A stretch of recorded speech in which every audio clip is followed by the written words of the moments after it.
তৃণমূলের মানুষ আর অশান্তি চায় না, তারা শান্তি চায়, কাস্তে হাতুড়ি তারার পক্ষে থাকতে চায় এবং দুবারের পরীক্ষিত সাংসদ যারা পার্লামেন্টে পাড়ার কথা পার্লামেন্টে বলার হক রাখে এবং অধিকার নিজেরা নিজেদের দাবিতে জিতে নিয়ে আসতে পারে সেই অলোকেশ দাস। কেন সিপিএমকে ভোট দেবে মানুষ? কারণ মানুষ চাকরি চায়, বেঁচে থাকতে চায়, দুর্নীতি চায় না, নিজের দেশে নাগরিক হয়ে বাঁচতে চায়, তাই ভোট দেবে।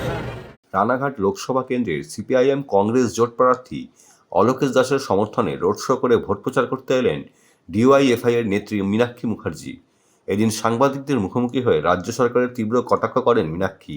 তিনি জানান, রাজ্যে শিক্ষা নেই, চাকরি নেই, তাই এবার ভোট পড়বে বামফ্রন্টের পক্ষে। অপরদিকে মীনাক্ষীর বক্তব্য পুরোটাই সাজানো ঘটনা। একটা প্রশ্ন রাখবো, ইতিমধ্যে রানাঘাট লোকসভা কেন্দ্র কিন্তু পাখির চোখ করেছে শাসক বিরোধী দুই শিবিরই। একে প্রধানমন্ত্রী পরিষ্কার বোঝা যাচ্ছে যে পায়ের নিচে জমি সরে গেছে। মীনাক্ষীদি, সন্দেশখালীর ঘটনা নিয়ে কি বলবেন? মানুষ তো বিভ্রান্ত।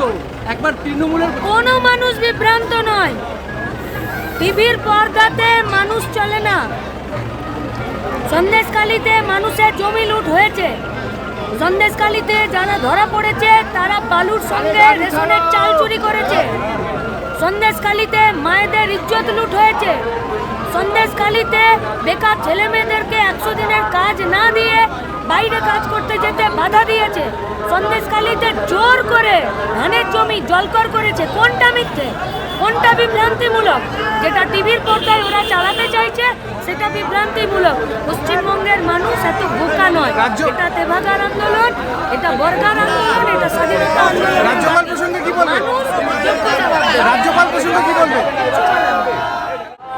দেখে বুঝতে পারছেন না যে মানুষ কি রায় দিতে চলেছে? মার্জিন কত হতে পারে মনে করছেন? এটা আমরা জ্যোতিষী নই, কিন্তু আমরা জিতবো এইটুকুন পরিষ্কার বলে দিতে পারি। মূল লক্ষ্য কি থাকছে? মূল লক্ষ্য বিজেপি তৃণমূলকে হারানো।